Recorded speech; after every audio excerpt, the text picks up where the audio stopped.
Good wishes to all of you. Textbook in History for Class 12. Themes in Indian History, Part 3. Theme 14. Understanding Patrician Politics. Memorize Experiences. Audiobook. Take a look at Figure 14.1. Patrician uprooted millions, transforming them into refugees, forcing them to begin life from scratch in new lands. We know that the joy of our country's independence from colonial rule in 1947 was tarnished by the violence and brutality of partition.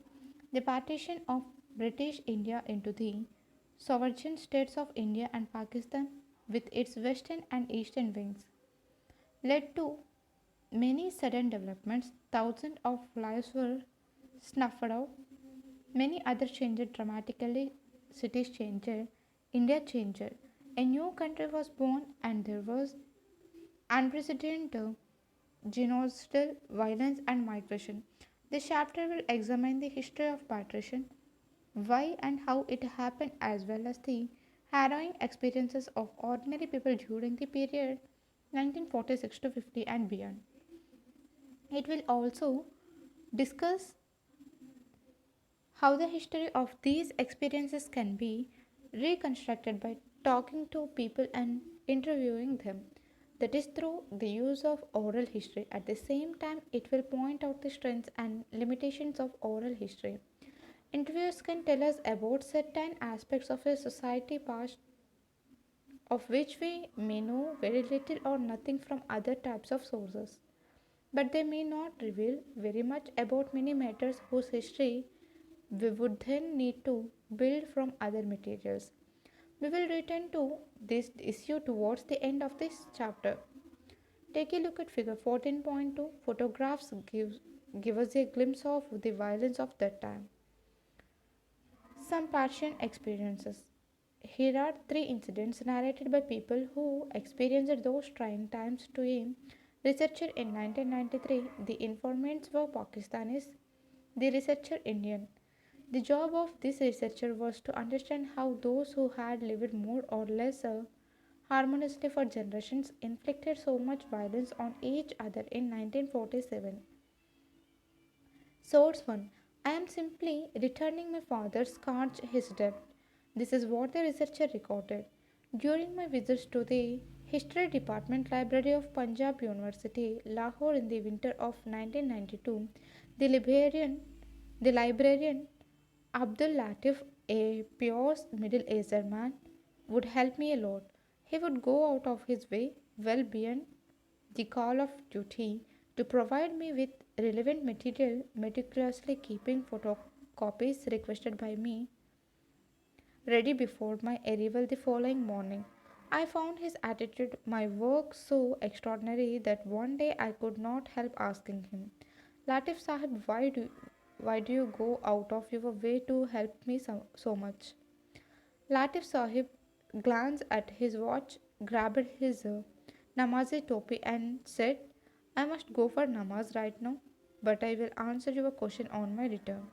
Stepping into his office half an hour later, he continued, Yes, your question. I. I mean, my father belonged to Jammu, to a small village in Jammu district. This was a Hindu dominated village, and Hindu ruins of the area massacred the hamlet's Muslim population in August 1947. One late, one late afternoon, when the Hindu mob had been at its furious worst, my father discovered he was perhaps the only Muslim youth of the village left alive. He had already lost his entire family in the butchery and was looking for ways of escaping. Remembering a kind, elderly Hindu lady, a neighboring, he implored her to save him by offering him shelter at her place. The lady agreed to help father but said, Son, if you hide here, they will get both of us. This is of no use. You follow me to the spot where they have piled up the dead. You lie down there as if dead, and I will dump a few dead bodies on you. lie there among and dead sun, as if dead through the night and run for your life towards the Silcote at the break of dawn tomorrow. My father agreed to the proposal of the went to that spot. Father lay on the ground and the old lady dumped a number of bodies on him.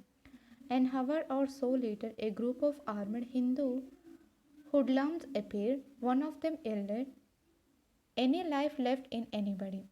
And the others started while their crude staffs and guns to feel for any trace of life in that heap. Somebody shouted, "There is a wrist watch on that body," and hit my father's fingers with the butt of his rifle. Its rifle. Father used to tell us how difficult it was for him to keep his outstretched palm beneath the watch he was wearing so utterly still. Somehow he succeeded for a few seconds until one of them said, "Ho, it's only a watch. Come, let us leave.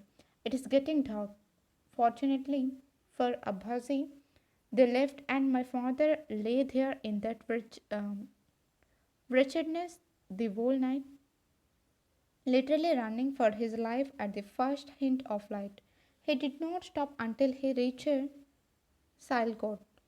I help you because that Hindu me helped my father. I am simply returning my father cards his debt. "But I am not a Hindu," I said. "Mine is a Sikh family, at best a mixed Hindu Sikh one. I do not know what your religion is with any, any surety. You do not wear uncut hair and you are not a Muslim. So, for me, you are a Hindu and I do my little bit for you because a Hindu might saved my father." Source 2. For quite a few years now, I have not met a Punjabi Muslim. The researcher's second story is about the manager of a youth hostel in Lahore. I had gone at the hostel looking for accommodation and had promptly declared my citizenship. "You are Indian, so I cannot allot you a room, but I can offer you tea and a story," said the manager. I couldn't have refused such a tempting offer. In the early 1950s, I was posted at Delhi. The manager began. I was all ears.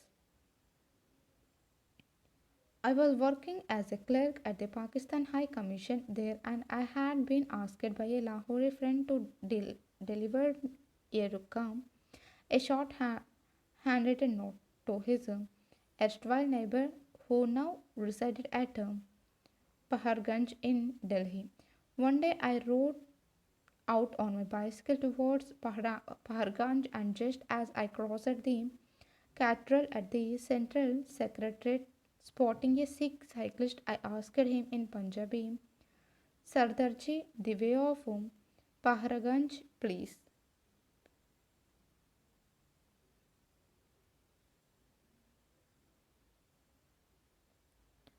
"Are you a refugee?" he asked. "No, I come from Lahore. I am Iqbal Ahmed." "Iqbal Ahmed from Lahore?" Stop. That stop sounded like a brute order to me, and I instantly thought, "Now I will be gone. The Sikh will finish me off." But there was no escaping the situation, so I stopped. The burly Sikh came running to me and gave me a mighty hug. "Eyes moist," he said. "For quite a few years I have not met a Punjabi Muslim. I have been longing to meet one, but you cannot find Punjabi speaking Muslims here."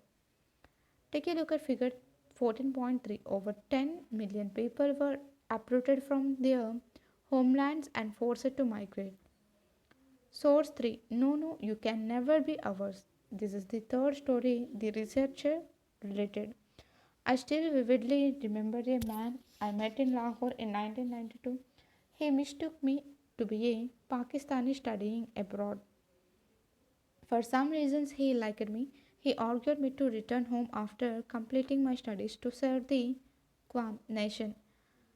I told him I shall do so. But at some stage in the conversation, I added that my citizenship happens to be Indian. All of a sudden, his one changed, and much as he was Restraining himself, he blurted out, "Oh, Indian, I had thought you were Pakistani." I tried my best to impress upon him that I always see myself as South Asian. "No, no, you can never be ours. Your people wiped out my entire village in 1947. We are sworn enemies and shall always remain so." What do each of these sources show about the attitudes of the men who were talking with each other? 2. What do you think these stories reveal about the different memories that people carried about partition? 3. How did the men identify themselves and one another? Discuss. Assess the value of such stories in writing about a passion.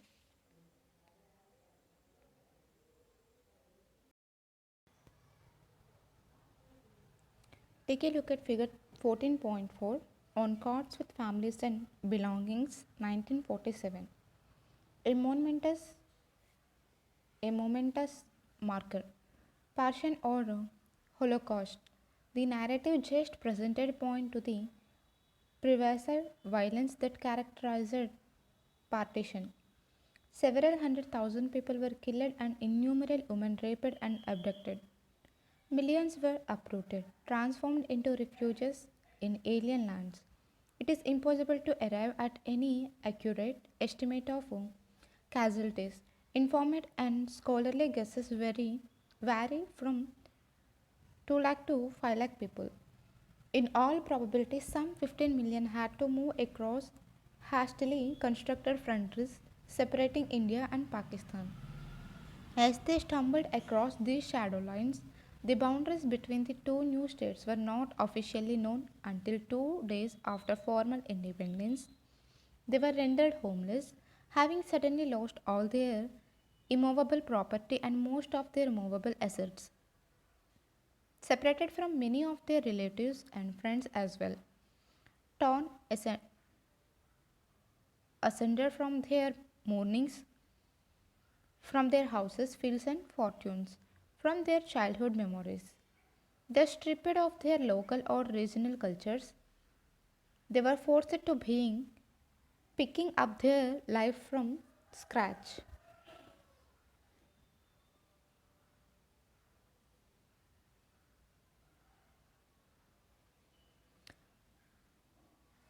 Was this simply a partition, a more or less orderly constitutional agreement and agreed upon division of territories and assets?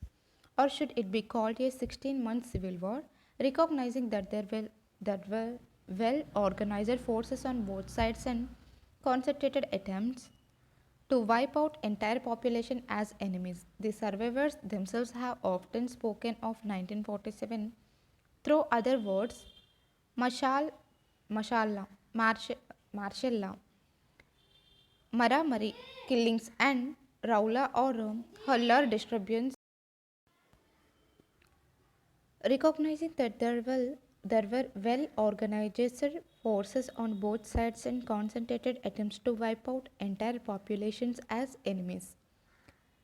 The survivors themselves have often spoken of 1947 through other words, mashallah, martial law, Maramari killings, and Raula or Huller distributions, tumult, uproar. Speaking of the killings, rape, arson, and loot that constituted partition, contemporary observers and scholars have sometimes used the expression Holocaust as well, primarily meaning destruction or slaughter on a mass scale. Is this usage appropriate? You would have read about the German Holocaust under the Nazis in class ninth. The term Holocaust, in a sense, captures the gravity of what happened in the subcontinent in 1947. Something that the mild term partition hides. It also helps to focus on why partition, like the Holocaust in Germany, is remembered and referred to in our contemporary concerns so much. Yet differences between the two events should not be overlooked. In 1947 to 48, the subcontinent did not witness any state driven extermination, as was the case with Nazi Germany, where Various modern techniques of control and organization had been used. The ethnic cleansing that characterized the partition of India was carried out by self styled representatives of religious communities rather than by state agencies. The power of stereotypes. India haters in Pakistan and Pakistan haters in India are both products of partition. At times, some people mistakenly believe that the loyalties of Indian Muslims lie with Pakistan. The stereotype of extraterritorial pan Islamic loyalties comes fused with other highly objectionable ideas. Muslims are cruel, bigoted, unclean, descendants of invaders, while Hindus are kind, liberal, pure, children of the invaded. The journalist R.M. Murphy has shown that similar stereotypes proliferate in Pakistan.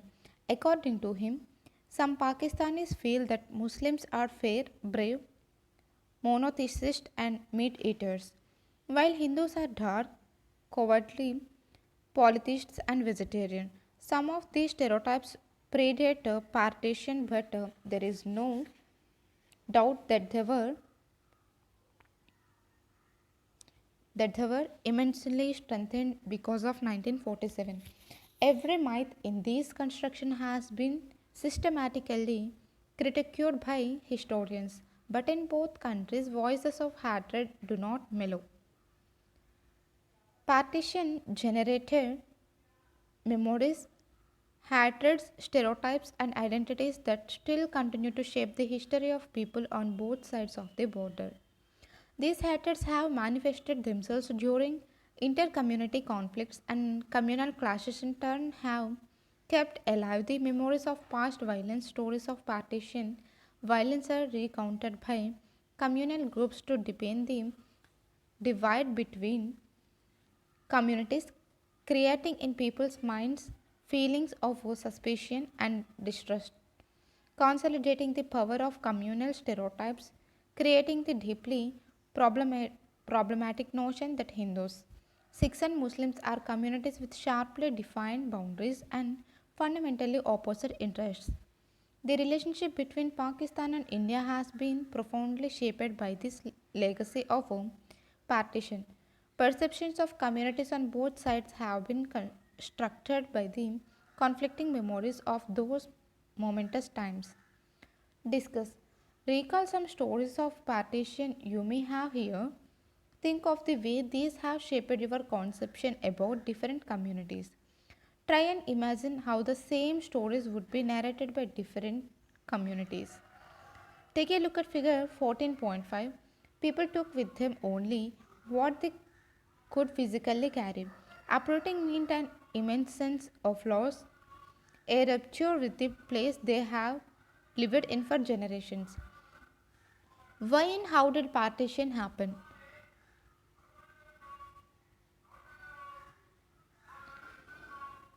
Culminating point of a long history, some historians, both Indians and Pakistani, suggest that Muhammad Ali Jinnah's theory that the Hindus and Muslims in colonial India constitute two separate nations can be projected back into medieval history. They emphasize that the events of 1947 were intimately connected to the long history of Hindu Muslim conflict throughout medieval and modern times. Such an argument does not recognize that the history of conflict between communities has coexisted with a long history of sharing and of mutual cultural exchange. It also does not take into account the changing circumstances that shape people's thinking. The Lucknow Pact. The Lucknow Pact of December 1916 was an understanding between the Congress and the Muslim League, controlled by the UP based Young Party, whereby the Congress accepted separate electorates. The pact provided a joint political platform for the moderates, radicals, and the Muslim League. Arya Samaj, a North Indian Hindu reform organization of the late 19th and early 20th centuries, particularly active in the Punjab, which sought to revive Vedic learning and combine it with the modern education in the sciences. Music before mosque.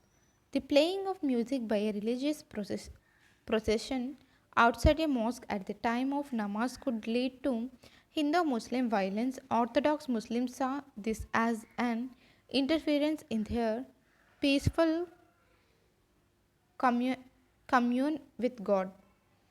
Some scholars see partition as a culmination of a communal politics that started developing in the opening decades of the 20th century. They suggest that separate electorates for Muslims, created by the colonial government in 1909 and expanded in 1919, crucially shaped the nature of communal politics. Separate electorates meant that Muslims could now elect their own representatives in designated constituents. This created a temptation for politicians working within this system to use sectarian slogans and gather a following by distributing favors to their own religious groups. Religious identities thus acquired a functional use within a modern political system, and the logic of electoral politics depended and hardened these identities. Community identities no longer indicated simple differences in faith and belief. They came to mean active opposition and hostility between communities.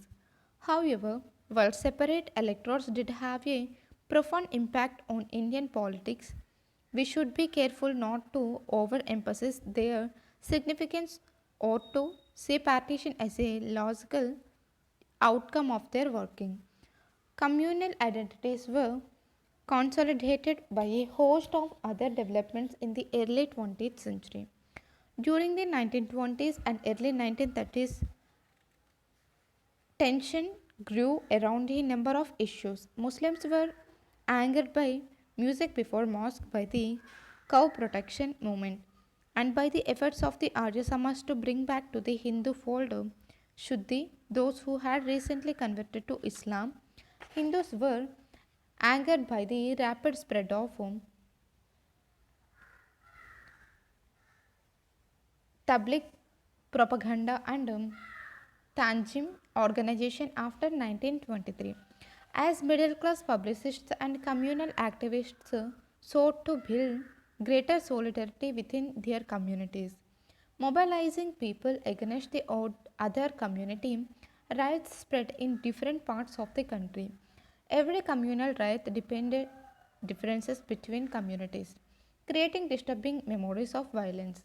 Yet it would be incorrect to see partition as the outcome of a simple unfolding of communal tensions. As the protagonist of Garm Hawa, a film on partition, puts it, communal discord happened even before 1947, but it had never led to the uprooting of millions from their homes.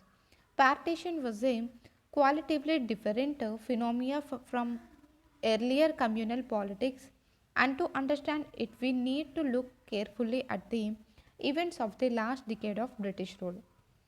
What is communalism? There are many aspects to our identity. You're a girl or a boy. All of you are young persons. You belong to a certain village, city, district, or state and speak certain languages. You're Hindus, but you are also world citizens. Income levels differ from family to family. Hence, all of us belong to some social class or the other. Most of us have a religion, and caste may play an important role in our lives. In other words, our identities have numerous features, they are complex. There are times, however, when people attach greater significance to certain chosen aspects of their identity, such as religion. This in itself cannot be described as communal. Communalism refers to a politics that seeks to unify one community around a religious identity in hostile opposition to another community. It seeks to define this community identity as fundamental and fixed. It attempts to consolidate this identity and present it as natural, as if people were born into the identity, as if the identities do not evolve through history over time. In order to unify the community, communalism suppresses distinctions within the community and emphasizes the essential unity of the community against other communities. One could say communalism nurtures a politics of hatred for an identified other Hindus in the case of Muslim communalism and Muslims in the case of Hindu communalism. This hatred feeds a politics of violence. Communalism, then, is a particular kind of politician of a religious identity, an ideology that seeks to promote conflict between religious communities. In this context of a multi regional country, the phrase religious nationalism can come to acquire a similar meaning. In such a country, any attempt to see a religious community as a nation would mean sowing the seeds of antagonism against some other religions. The Muslim League initially floated in Dhaka in 1906. The Muslim League was quickly taken over by the UP based Muslim elite. The party began to make demands for autonomy for the Muslim majority areas of the subcontinent and or Pakistan in the 1940s. Hindu Mahasabha, founded in 1915, the Hindu Mahasabha was a Hindu party that remained confined to North India. It aimed to unite Hindu society by encouraging the Hindus to transcend the divisions of caste and sect. It sought to define Hindu identity in opposition to Muslim identity. The provincial elections of 1937 and the Congress ministers. In 1937, elections to the provincial legislators were held for the first time. Only about 10 to 12% of the population enjoyed the right to vote. The Congress did well in the elections, winning an absolute majority in 5 out of 11 provinces and forming governments in 7 of them. It did badly in the constitutions reserved for Muslims, but the Muslim League also fared poorly, polling only 4.4% of the total Muslim vote cast in this election. The League failed to win a single seat in the Northwest Frontier Province (NWFP) and could capture only 2 out of 84 reserved constituencies in the Punjab and 3 out of 33 in Sindh. In the United Provinces, the Muslim League wanted to form a joint government with the Congress. The Congress had won an absolute majority in the province, so it rejected the offer.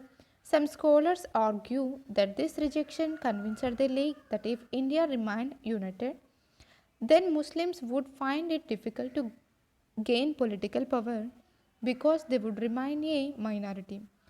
The League assumed, of course, that only a Muslim party could represent Muslims' interests and that the Congress was essentially a Hindu party. But Jinnah's insistence that the League be recognized as the sole spokesman of Muslims could convince few at the time. Though popular in the United Provinces, Bombay and Madras, social support for the League was still fairly weak in 3 of the provinces from which Pakistan was to be carved out just 10 years later Bengal, the NWFP and the Punjab. Even in Sindh, it failed to form a government. It was from this point onwards that the League doubled its efforts at expanding its social support. The Congress ministers also contributed to the widening rift. In the United Provinces, the party had rejected the Muslim League proposal for a coalition government partly because the League tended to support landlordism, which the Congress wished to abolish, although the party had not yet taken any concrete concrete steps in that direction, nor did the Congress achieve any substantial gains in the Muslim mass contact program it launched. In the end, the secular and radical rhetoric of the Congress merely alarmed conservative Muslims and the Muslim landed elite without winning over the Muslim masses. Moreover, Moreover, while the leading Congress leaders in the late 1930s insisted more than ever before on the need for secularism, these ideas were by no means universally shared lower down in the party hereditary or even by all Congress ministers. Maulana Azad, an important Congress leader, pointed out in 1937 that members of the Congress were not allowed to join the League. Yet congressmen were active in the Hindu Mahasabha, at least in the central provinces, present day Madhya Pradesh. Only in December 1938 did the Congress Working Committee declare that Congress members could not be members of the Mahasabha. Incidentally, this was also the period when the Hindu Mahasabha and the Rashtriya Swayamsevak Sangh RSS were gaining strength. The later spread from its Nagpur base to the United Provinces, the Punjab, and other parts of the country in the 1930s. By 1940, the RSS had over 1 lakh trained and highly disciplined cadres pledged to an ideology of Hindu nationalism, convinced that India was the land of the Hindus.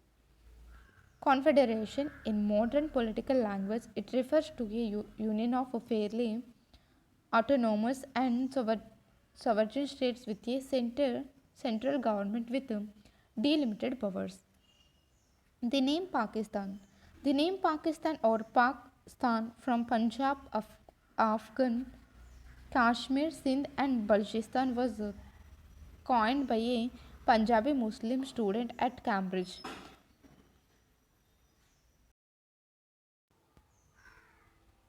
Chaudhry Rehmat Ali, who in pamphlets written in 1933 and 1935 desired a separate national status for this new entity. No one took Rehmat Ali seriously in the 1930s, least of all the League and other Muslim leaders who dismissed his idea merely as a student's dream. The Pakistan Resolution. The Pakistan demand was formalized gradually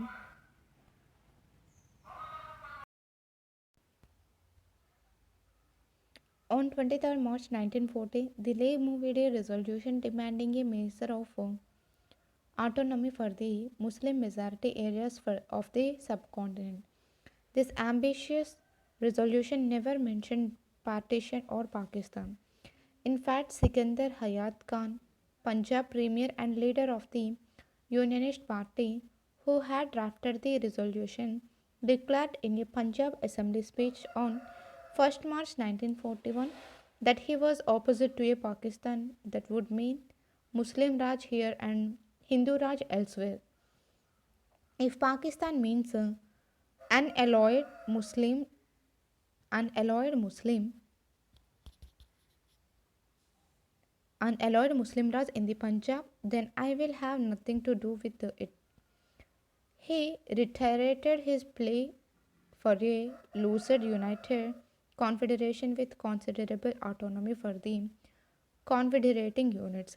The origins of the Pakistan demand have also been traced back to the Urdu poet Muhammad Iqbal, the writer of Sare Jahan Se Acha Hindustan Hamara, Sare Jahan Se Acha Hindustan Hamara. In his presidential address to the Muslim League in 1930, the poet spoke of a need for a Northwest Indian Muslim state. Iqbal, however, was not visualizing the emergence of a new country in that speech but a reorganization of Muslim majority areas in northwestern India into an autonomous unit within a single, loosely structured India Federation. Source 4. The Muslim League Resolution of 1940. The League's resolution of 1940 demanded that geographically contiguous units are democrated into regions. We should be so constituted with such territorial readjustments as may be necessary, that the areas in which the Muslims are numerically in a majority as the northwestern and eastern zones of India should be grouped to constitute independent states, in which the constituent units shall be autonomous and sovereign. What was the League demanding? Was it demanding Pakistan as we know it today? The suddenness of partition.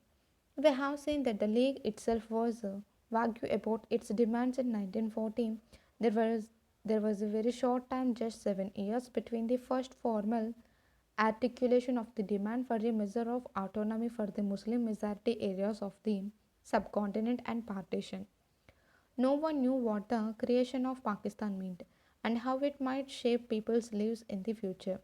Many who migrated from their homelands in 1947 thought they would return as soon as peace prevailed again.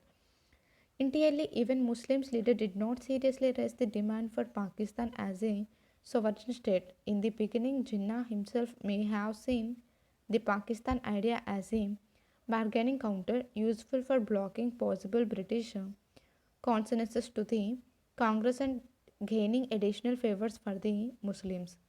The pressure of the Second World War on the British delayed negotiations for independence for some time. Nonetheless, it was the massive Quit India movement, which started in 1942 and persisted despite intense repression, that brought the British Raj to its knees and compelled its officials to open a dialogue with Indian parties regarding a possible transfer of power. Post war developments. When negotiations were begun again in 1945, the British agreed to create an entirely Indian central executive council except for the viceroy and the commander in chief of the armed forces as a preliminary steps towards full independence. Discussions about the transfer of power broke down due to Jinnah's unrelenting demand that the League had an absolute right to choose all the Muslim members of the Executive Council and that there should be a kind of communal veto in the Council, with the decisions opposed by Muslims needing a two-thirds majority. Given the exciting political situation, the League's first demand was quite extraordinary for a large section of the nationalist Muslims supported the Congress. Its delegations for these discussions was headed by Maulana Azad, and in West Punjab members of the Unionist Party were the largely Muslims. The British had no intention of annoying the Unionists who still controlled the Punjab government and had been con- consistently loyal to the British. Take a look at figure 14.6. Mahatma Gandhi with Muhammad Ali Jinnah before a meeting with the Viceroy in November 1939. Unionist Party, a political party representing the interests of landlords, Hindu, Muslim, and Sikh in the Punjab. The party was particularly powerful during the period 1923 to 47. Provincial elections were again held in 1946. The Congress swept the general constituencies, capturing 91.3% of the non Muslim vote. The League's success in the seats reserved for Muslims was equally spectacular. It won all 30 reserved constituencies in the center with 86.6% of the Muslim vote and 442 out of 509 seats in the provinces. Only as late as 1946, therefore, did the League establish itself as the dominant party among Muslim voters, seeking to vindicate its claim to be the sole spokesman of India's Muslims. You will, however, recall that the franchise was extremely limited. About 10 to 12% of the population enjoyed the right to vote in the provincial elections, and a mere 1% in the elections for the Central Assembly. Take a look at figure 14.7. Mahatma Gandhi in the NWFP October 1938 with Khan Abdul Ghaffar Khan, who came to be known as Frontier Gandhi, Shushila Nair and Salim. A possible alternative to partition. In March 1946, the British cabinet sent a three-member mission to Delhi to examine the League's demand and to suggest a suitable political framework for a free India. The cabinet mission toured the country for 3 months and recommended a loose three-tier confederation. India was to remain united. It was to have a weak central government controlling only foreign affairs, defense, and communications, with the existing provincial assemblies being grouped into three sections while electing the Constituent Assembly. Section A for the Hindu majority provinces and Section B and C for the Muslim majority provinces of the Northwest and the Northeast, including Assam respectively. The sections or groups of provinces would comprise various regional units. They would have the power to set up intermediate level executives and legislators of their own. Entirely all the major parties accepted this plan, but the agreement was short lived because it was based on mutually opposite interpretations of the plan. The League wanted the grouping to be compulsory, with the Section B and C developing into strong entities with the right to secede from the unit union in the future. The Congress wanted that provinces be given the right to join a group. It was not satisfied with the mission's clarification that grouping would be compulsory at first, but provinces would have the right to opt out after the constitution had been finalized and new elections held in accordance with it. Ultimately, therefore, neither the League nor the Congress agreed to the Cabinet Mission's proposal. This was a most crucial juncture because after this partition became more or less inevitable, with most of the Congress leaders agreeing to it, seeing it as a tragic but unavoidable. Only Mahatma Gandhi and Khan Abdul Ghaffar Khan of the NWFP continued to firmly oppose the idea of a partition.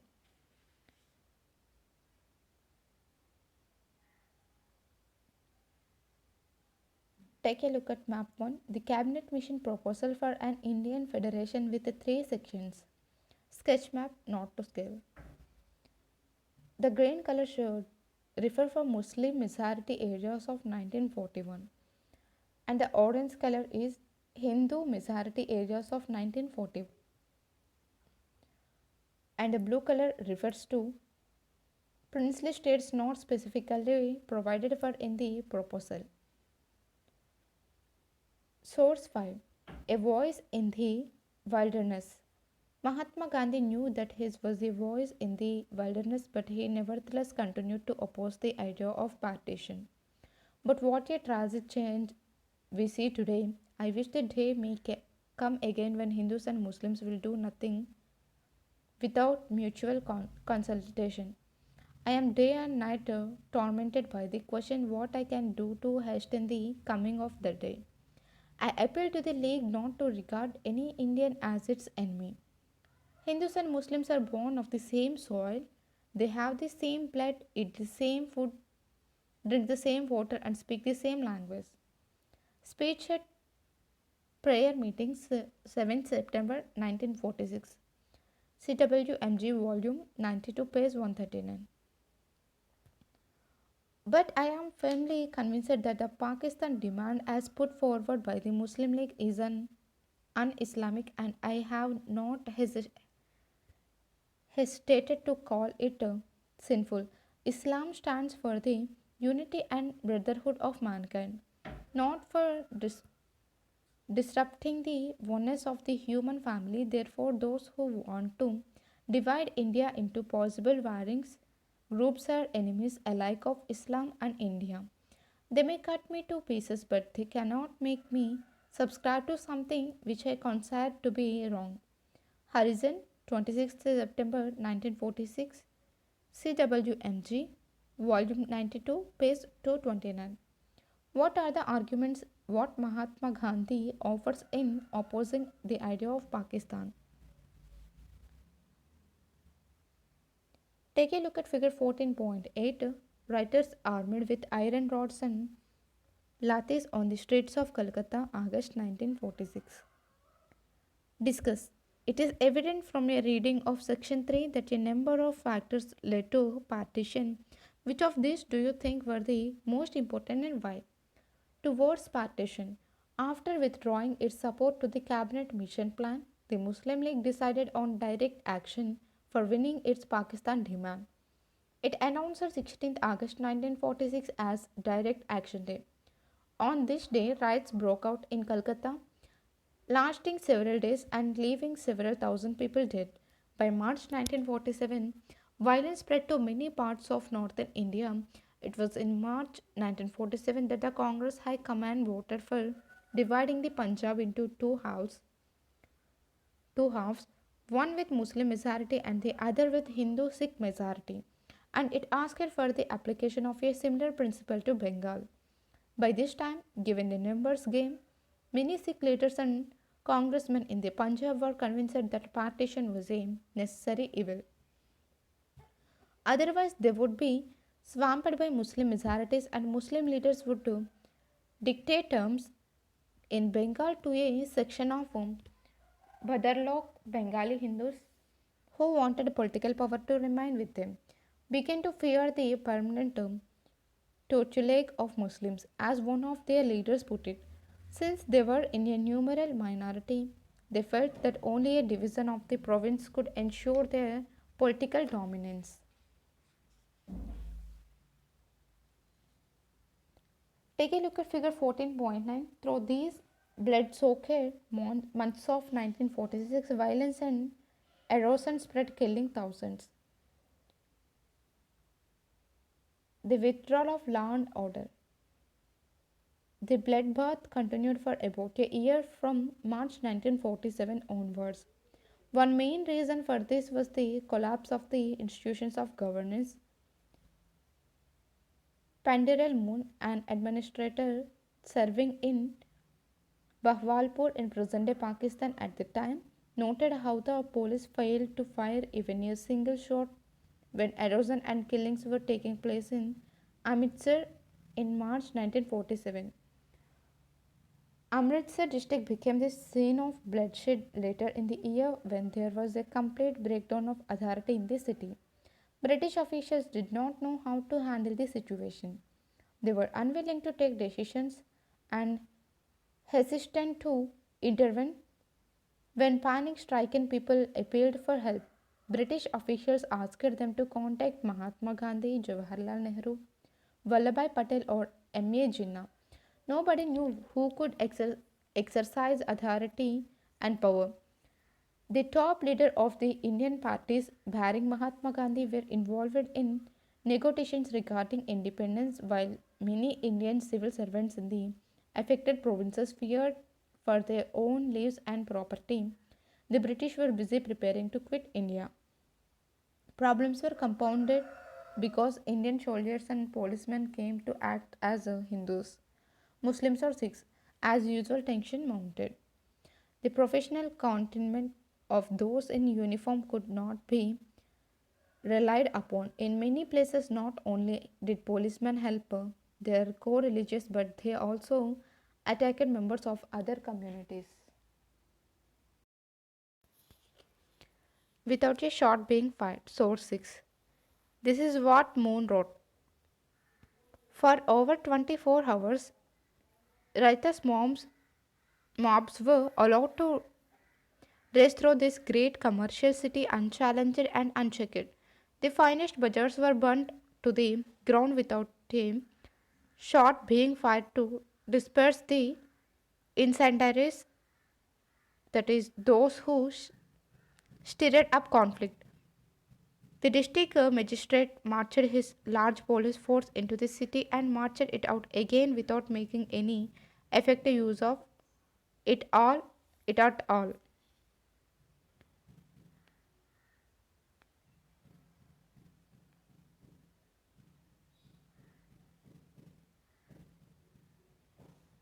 Take a look at figure 14.10. Villagers of Noakhali hope for a glimpse of Mahatma Gandhi.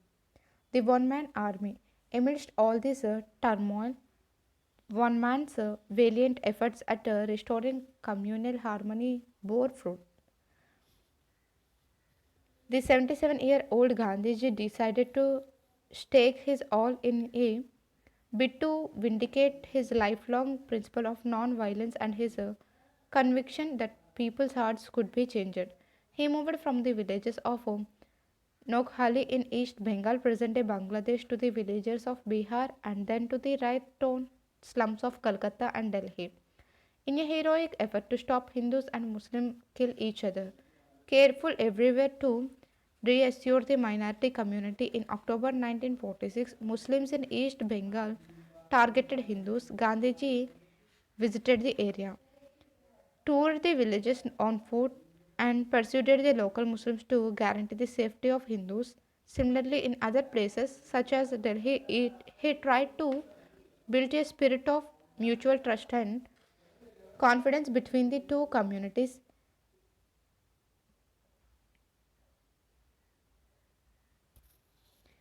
A Delhi Muslim, Sahid Ahmad Dehlavi, compelled to flee to a dirty, overcrowded camp in Puranakila, likened Gandhiji's arrival in Delhi on 9th September 1947 to the arrival of the rains after a particularly long and harsh summer.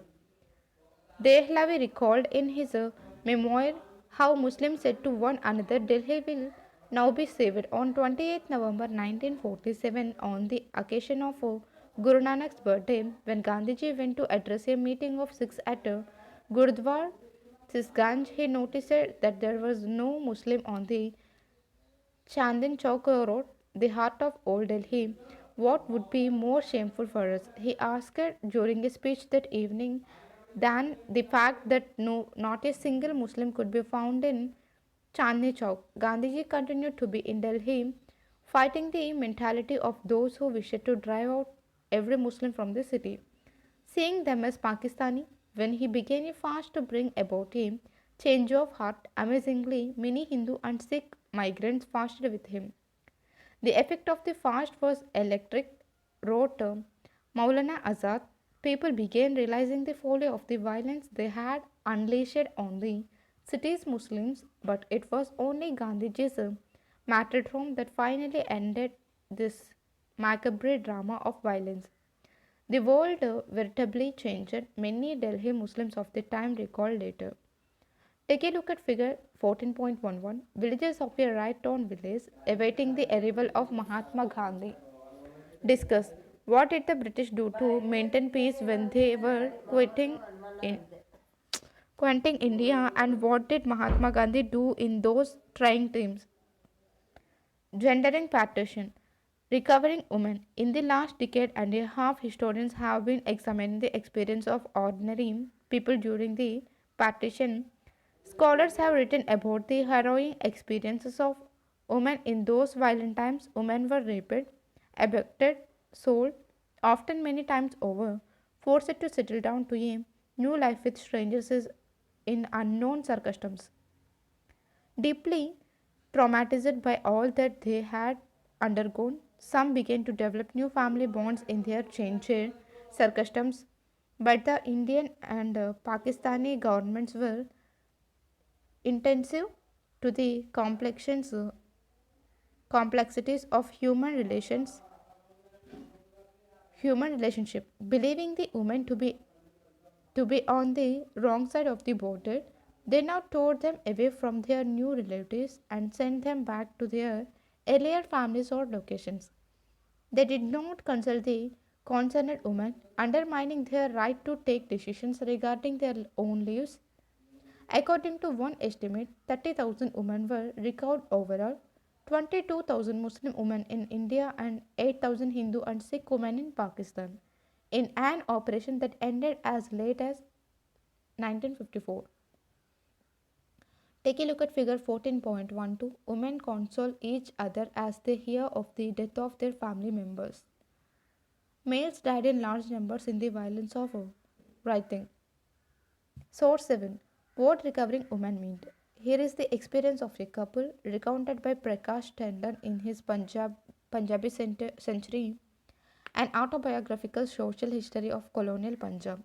In one instance, a Sikh youth who had run amok during the partition pursued a masquerading crowd to let him take away a young, beautiful Muslim girl.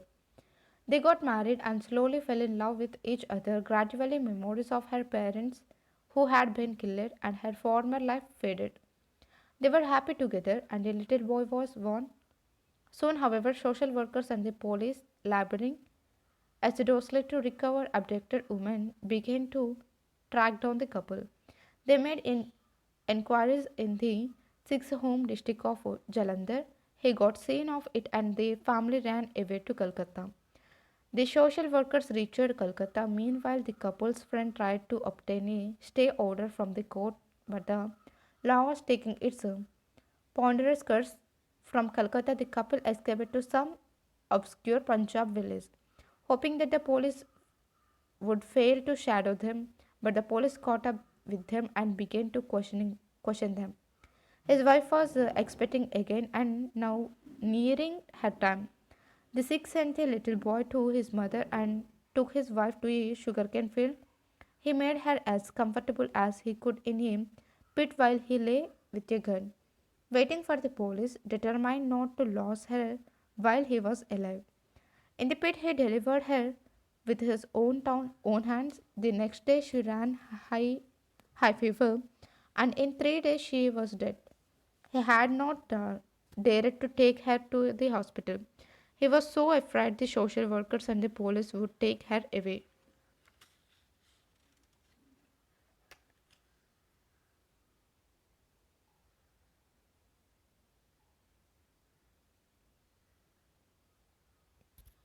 Preserving honor. Scholars have also shown how ideals of preserving community honor came into play in this period of extreme physical and psychological danger. This notion of honor drew upon a conception of masculinity defined as ownership of Jan women and Jamin land, a notion of considerable antiquity in northern India peasant societies.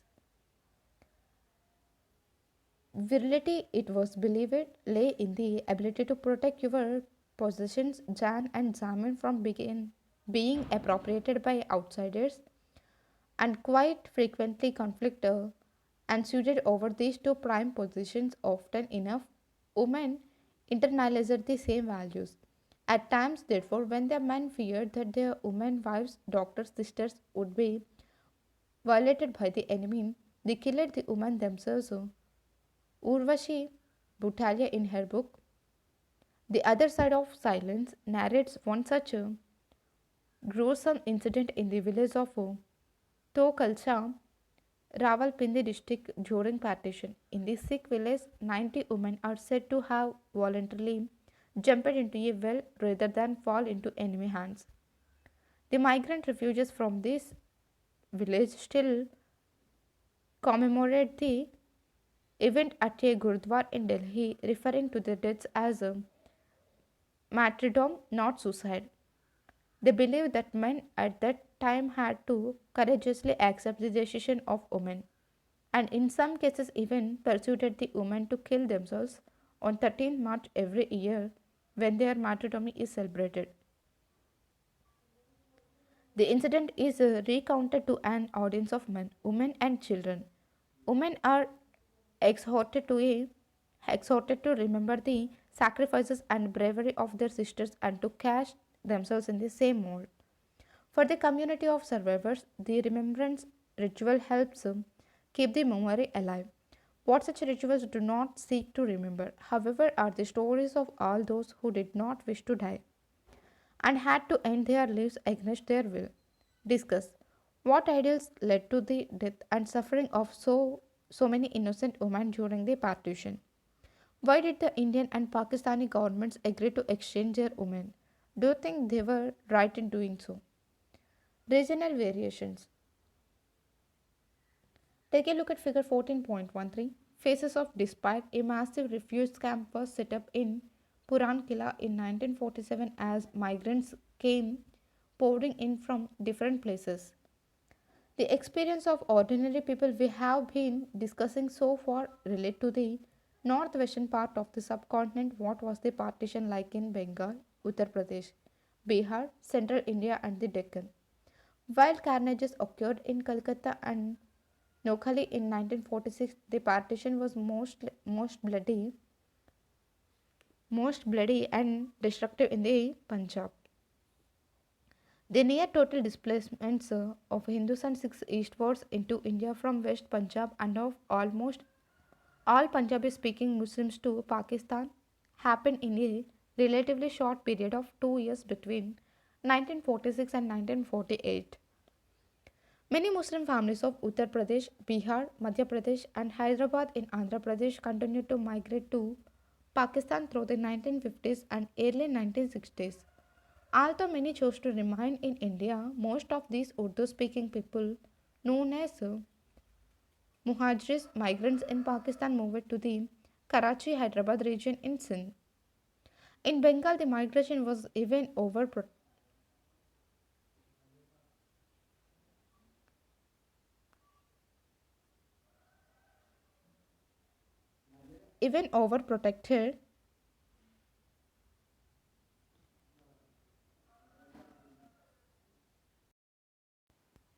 even more protracted. With people moving across a porous border, this also means that the Bengali division produced a process of suffering that may have been less concentrated but was as agonizing. Furthermore, unlike the Punjab, the exchange of population in Bengal was not near total. Many Bengali Hindus remained in East Pakistan while many Bengali Muslims continued to live in West Bengal. Finally, Bengali Muslims East Pakistanis rejected Jinnah's two nation theory through political action, breaking away from Pakistan and creating Bangladesh in 1971 to 72. A common religion could not hold East and West Pakistan together. There is, however, a huge similarity between the Punjab and Bengal experiences. In both these states, women and girls became prime targets of persecution. Attackers treated women's bodies as territory to be conquered. Dishonoring women of a community was seen as dishonoring the community itself and a mode of taking revenge.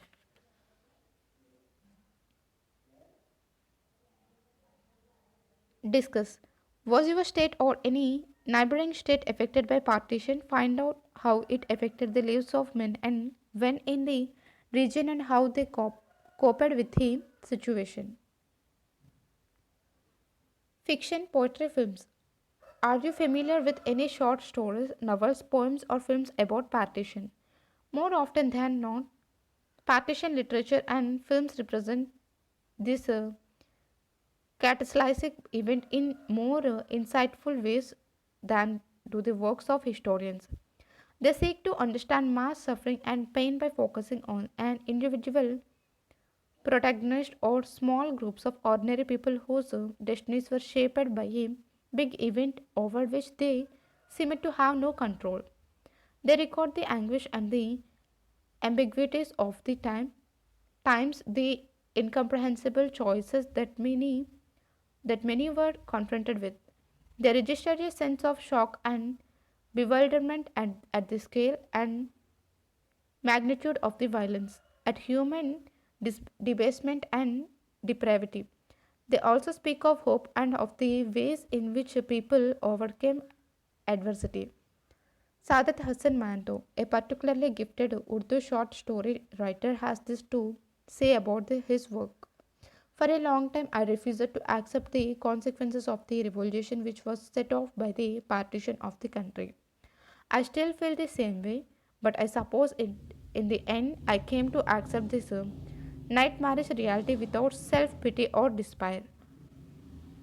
In the process, I tried to retrieve from this man means sea of blood, petals of a rare hue, by writing about the single minded dedication with which men had killed men, about the remorse felt by some of them, about the tears shed by murderers who could not understand why they still have some human feelings left. All this and more I put in my book, Siyah Hasiya, Black Margins. Partition literature and films exist in many languages, notably in Hindu, Urdu, Punjabi, Sindh, Bengali, Assamese, and English. You may want to read writers such as Manto, Rajinder Singh Bedi, Rajinder Singh Bedi Urdu, Intizar Hussain Urdu, Bisham Sahni,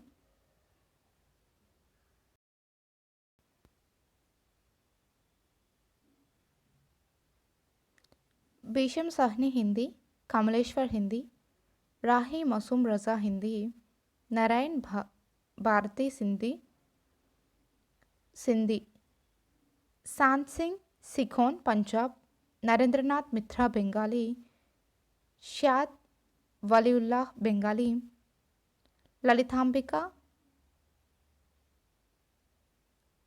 Antarjanam Malayalam, Amitav Ghosh English, and Bapsi Sidhwa English, Amrita Pritham, Faiz Ahmad Faiz, and Dinesh Das have written memorable poems on patrician in Punjabi, Urdu, and Bengali You respectively.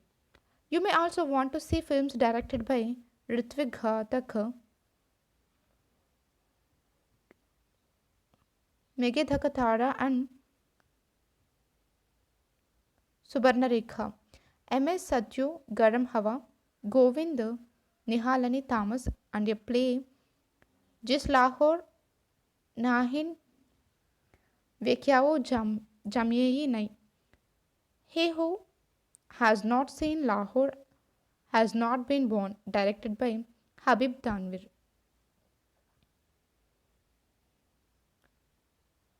Source 8, a small basket of grapes. This is what Kushdev Singh writes about his experience during one of his visits to Karachi in 1949. My friend took me to a room at the airport where we all sat down and talked and had lunch together. I had to travel from Karachi to London at 2:30 a.m. at 5 p.m. I told my friends that they had given me so generously of their time. I thought it would be too much for them to wait the whole night and suggested they must spare themselves the trouble. But nobody left until it was dinner time. Then they said they were leaving and that I must have a little rest before I'm planning. I got up at about 1:45 a.m. and when I opened the door I saw that all of them were still there. They all accompanied me to the plane and before parting presented me with a small basket of grapes. I had no words to express my gratitude for the overwhelming affection with which I was treated and the happiness this stopover had given me. Take a look at figure 14.14. The refuse camps everywhere overflowed with people who needed not just food and shelter but also love and compassion. Help humanity harmony. Buried under the debris of the violence and pain of partitions is an enormous history of help, humanity, and harmony. Many narratives, such as Abdul Latif's poignant testimony with which we began, reveal this. Historians have discovered numerous stories of how people helped each other during the partition period. Stories of caring and sharing, of the opening of new opportunities, and of trump over trauma.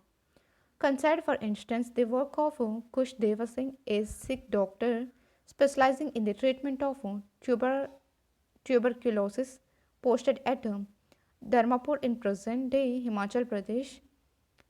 Immersing himself in his work day and night, the doctor provided that rare healing touch, food, shelter, love, and security to numerous migrants. Muslim, Sikh, Hindu alike, the resident of Dharmapur developed the kind of faith and confidence in his humanity and generosity that the Delhi Muslims and others had in Gandhiji. One of them, Muhammad Umar, wrote to Kushdev Singh with great humility, I beg to state that I do not feel myself safe except under your protection. Therefore, in all kindness, be good enough to grant me a seat in your hospital. We know about the grueling relief work of this doctor from a memoir he entitled Love is Stronger Than Hate. A remembrance of 1947, here Singh describes his work as humble efforts I made to discharge my duty as a human being to follow human beings. He speaks most warmly of two short visits to Karachi in 1949, old friends and those whom he had helped at Dharmapur spent a few memorable hours with him at Karachi airport. Six police constables, earlier acquaintances, walked him to the plane, saluting him as he entered it.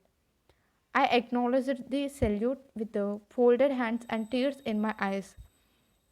Discuss. Find out more about ways in which people supported one another and saved lives during partition. Oral testimonies and history. Have you taken note of the materials from which the history of partition had been constructed in this chapter? Oral narratives, memoirs, diaries, family histories, first hand written accounts, all this help us understand the trials and tribulations of ordinary people during the partition of the country. Millions of people viewed partition in terms of the suffering and the challenges of the times. For them, it was no merry constitutional division or just the party politics of the Muslim League. Congress and others, for them, it made the unexpected alternations in life as it unfolded between 1946 and 1950 and beyond, requiring psychological, emotions, and social adjustments. As with the Holocaust in Germany, we should understand partition not simply as a political event, but also through the meanings attached to it by those who lived it. Memories and experiences shape the reality of an event. One of the strengths of personal reminiscence of one type of oral source is that it helps us grasp experiences and memories in detail. It enables historians to write richly textured, vivid accounts of what happened to people during events such as partition. It is impossible to extract this kind of information from government documents.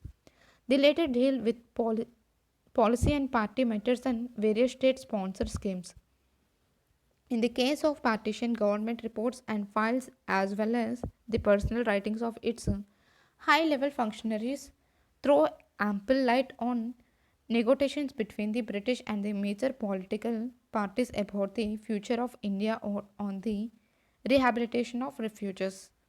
They tell us little, however, about the day to day experience of those affected by the government's decisions to divide the country. Oral history also allows historians to broaden the boundaries of their disciplining by rescuing from oblivion the lived experience of the poor and the powerless. Those of, say, Abdul Latif's father, the women of To Kalsham, the refugees who retailed wheat at wholesale prices eking out a paltry living by selling the gunny bags in which the wheat came. A middle class Bengali bent, widow bent a double overload laying work in Bihar. A Peshwari trader who thought it was wonderful to land a petty job in Cuttack upon migrating to India but asked, where is Cuttack? It is on the upper side of Hindustan or the lower. We have not quite heard of it before in Peshawar. Thus, moving beyond the actions of the well-off and the well-known, the oral history of partition has succeeded in exploring the experiences of those men and women whose existence has hitherto been ignored, taken for granted, or mentioned only in passing in mainstream history. This is significant because the histories that we read often regard the life and work of the mass of the people in the past as inaccessible or unimportant. Yet many historians still remain skeptical of oral history. They dismiss it because oral data seems to lack concreteness and the chronology they yield may be impress, implies. Historians argue that the uniqueness of personal experience makes a generalization difficult. A large picture cannot be built from such micro evidence, and one witness is no witness. They also think oral accounts are concerned with tangential issues and that the small individual experiences which remain in memory are irrelevant to the unfolding of larger process of history. However, with regard to events such as the Passion in India and the Holocaust in Germany, there is no dearth of testimony about the different forms of distress that numerous people faced. So, there is ample evidence to figure out trends, to point out expectations by comparing statements, oral or written, by corroborating what that yield with the findings from other sources, and by being vigilant about internal contradictions. contradictions. Historians can weight the reliability of a given piece of evidence. Furthermore, if history has to accord presence to the ordinary and powerless, then the oral history of partition is not concerned with tangential matters. The experiences it related are central to the history, so much so that oral sources should be used to check other sources and vice versa. Different types of sources have to be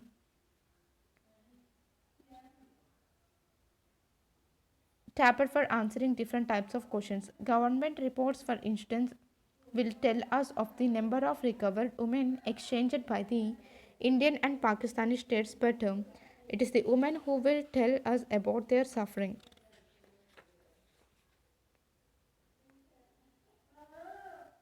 Take a look at figure 14.15. Not everyone could travel by car, not everyone could walk. We must realize, however, that oral data on partition are not automatically or easily available. They have to be obtained through interviews that need to combine empathy with tact.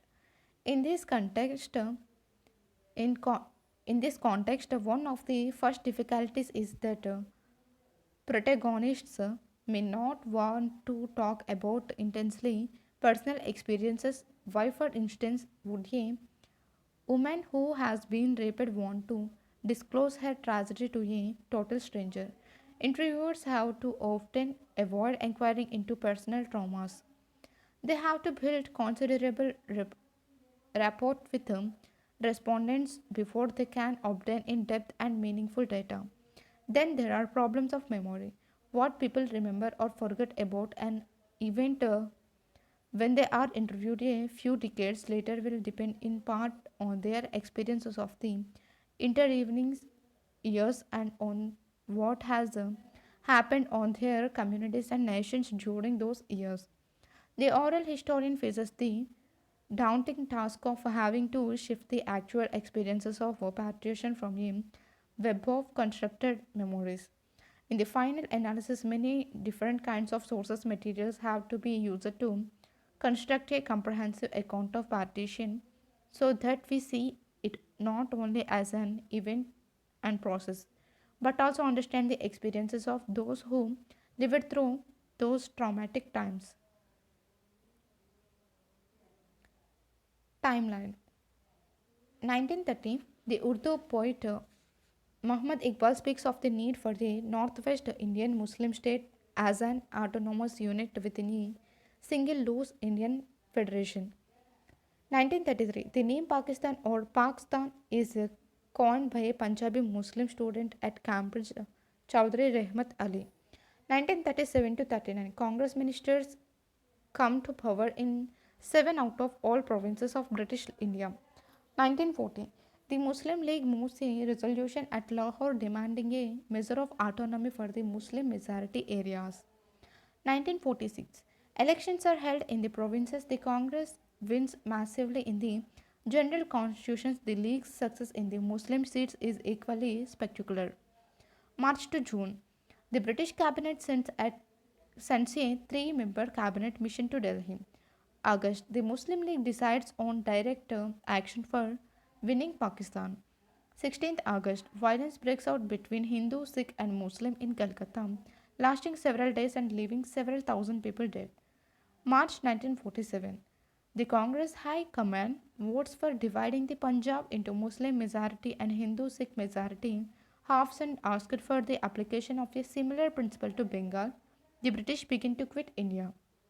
14 to 15 August 1947, Pakistan is formed. India gains independence. Mahatma Gandhi tours Noakhali in East Bengal to restore communal harmony. Answering 100 to 150 votes. Question number 1. What did the Muslim League demand through its resolution of 1940? Question number 2. Why did some people think of partition as a very sudden development? Question number 3. How did ordinary people view partition? Question number 4. What were Mahatma Gandhi's arguments against partition? Question number 5. Why is partition viewed as an extremely significant marker in South Asian history? Write a short essay, 250 to 300 words on the following. Question number 6. Why was British India partitioned? Question number 7. How did women experience partition? Question number 8. How did the Congress come to change its views on partition? Question number 9. Examine the strengths and limitations of oral history. How have oral history techniques further out our understanding of partition? Map work. Question number 10. On an outline map of South Asia, mark out sections A, B, and C of the Cabinet Mission's proposals. How is this map different from the political map of present day South Asia? Project Choose One. Question number 11. Find out about the ethnic violence that led to the partition of